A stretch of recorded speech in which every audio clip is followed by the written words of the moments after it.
Gjatë gjithë kohës keni zhurma në vesh. Bëheni këtë njerë në muaj dhe do të shpëtoni. Tringëllima, fishkëllima ose kumbime në vesh shkaktohen nga një sër komplikacione ose edhe nga një shqetësim i madh siç është tintusi. Kjo sëmundje prek gati 10% të popullatës globale. Zhurmat krijohen në vesh për një kohë të gjatë edhe mund t'i ndjejë vetëm personi i prekur.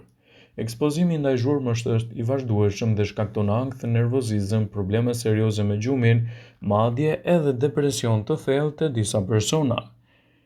Shumë persona e kanë të vështirë të përqendrohen nëse vuajnë nga zhurma thumbuese konstante siç janë fishkëllimat ose tingëllimat në vesh. Por cilat janë shkaktarët e tintusit ose tintitit?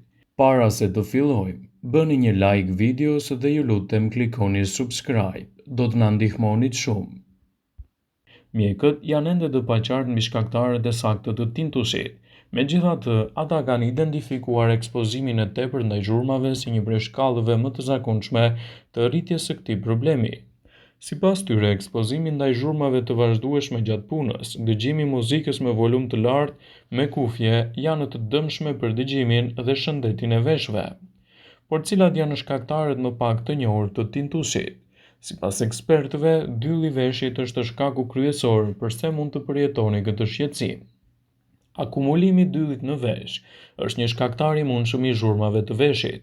Për të zgjidhur këtë problem, duhet të shkoni tek mjeku specialist i cili mund të pastrojë si duhet veshin nga dylli i akumuluar. Përdorimi i medikamenteve të caktuara gjithashtu mund të nxjisë këtë shqetësim.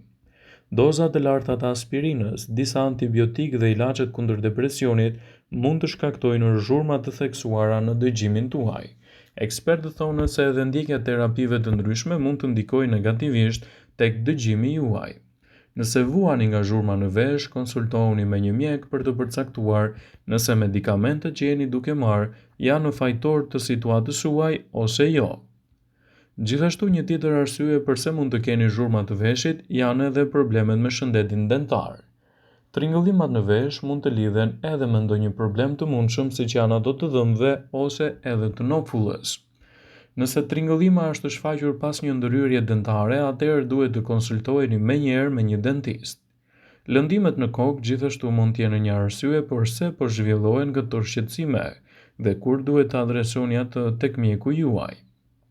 Nëse tringëllima e veshit ndodh pas një aksidenti me makinë ose edhe lëndimit të kokës, atëherë ajo mund të jetë simptom e ndonjë problemi me nofullën, kokën ose qafën. Konsulta me mjekun është e paevitueshme për t'i dhënë fund këtij shqetësimi. Sëmundje të ndryshme gjithashtu mund të ndikojnë në këtë proces. Zhurma në vesh mund të jetë ndonjëherë simptom e problemeve mjekësore. Akumulimi jo normal i lëngjeve në veshin e mesit shkakton edhe tringëllima të veshit. Historikisht, edhe diabeti është identifikuar gjithashtu si shkaktar i mundshëm i tintitit dhe është e rëndësishme të ndiqni konsultat me mjekun tuaj për të lehtësuar këto komplikacione dhe për t'i ardhur në ndihmë shëndetit tuaj. Zhurma në vesh është një problem i cili nëse nuk mbahet nën kontroll nuk do të trajtohet kurrë. Zhurma në vesh është e pakurueshme, por mund të mbahet nën kontroll përmes zgjedhjeve të duhura dhe aktiviteteve që mund të bëni. Ushtime ose zhurma në vesh, tintusi referohet një tingulli të zhurmës që ndodh në njërin ose në të dy veshët. Tingujt mund të jepen me zë të butë ose të lartë, të hollë ose të trashë. Te moshat e vjetra mund të jetë një shenjë e paqartë e rënies së madhe që mund të keni nga dëgjimi.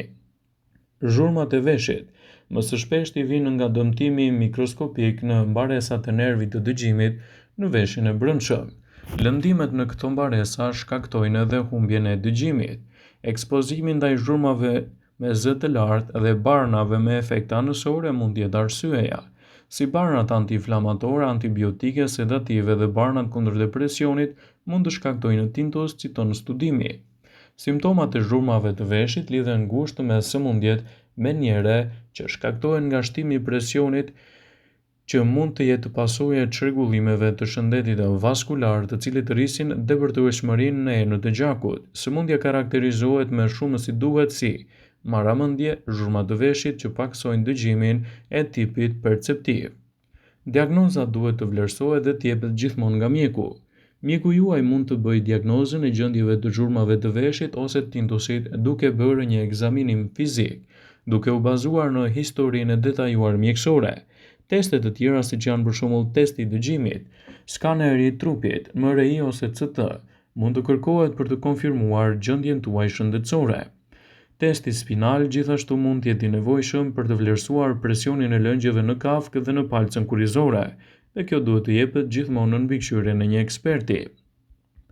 Opsionet e mjekimeve të zhurmave në vesh sipas ekspertëve përfshijnë këshillat, aparatet e dëgjimit, pajisjet që vendosen në vesh, dëgjuesit që përdoren për të dëgjuar muzikë të lehtë, stimulit nervor akustik dhe gjithashtu implanti koklear, terapia kundër depresionit dhe të tjera.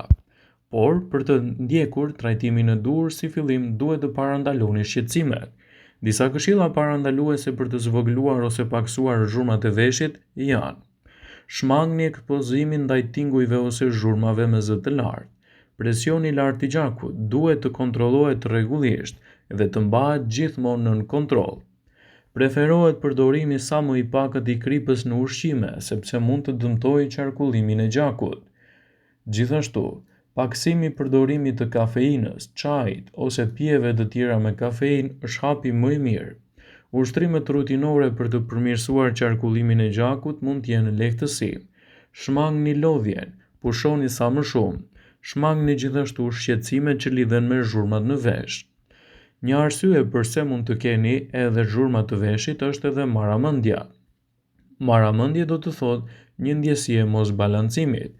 Ajo klasifikohet në dy kategori: në vertigo, që është një ndjenjë ndjesisë së rrotullimit ose humbjes së bilancit, dhe ndjesia e rënies së të fiktit.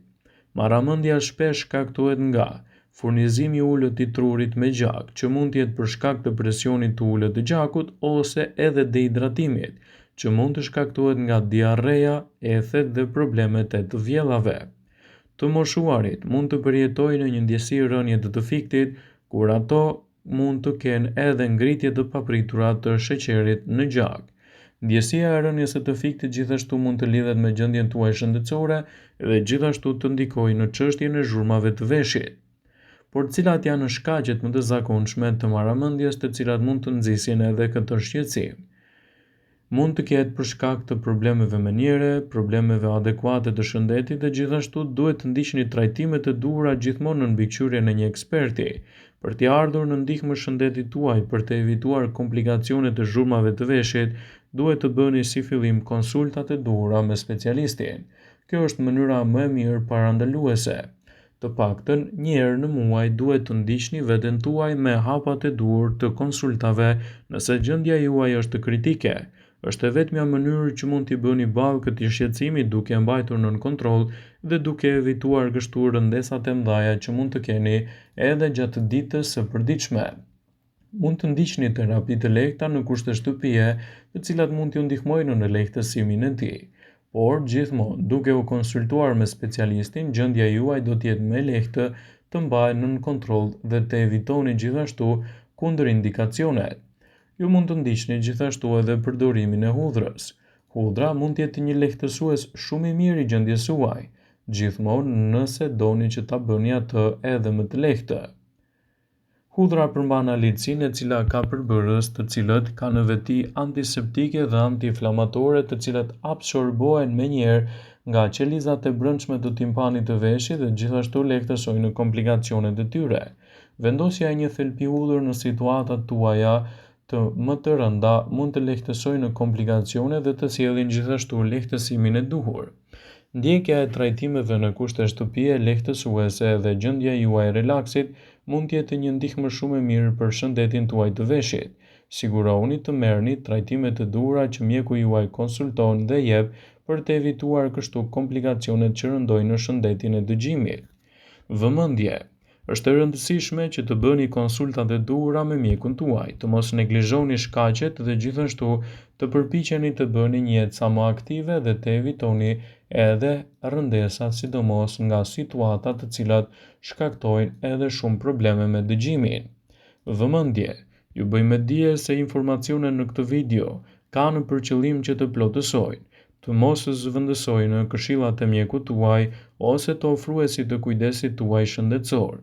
dhe nuk ka në përqëllim që të mbulojë në të gjitha përdorimet e mundshme, masat paraprake, ndërveprimet ose dhe efektet e tyre negative për shëndetin tuaj. Pasi ta dëgjonit këtë video, do ju ftoja t'i bënit like dhe ta shpërndanit atë në profilin tuaj në mënyrë që të informohen dhe miqtë e tu.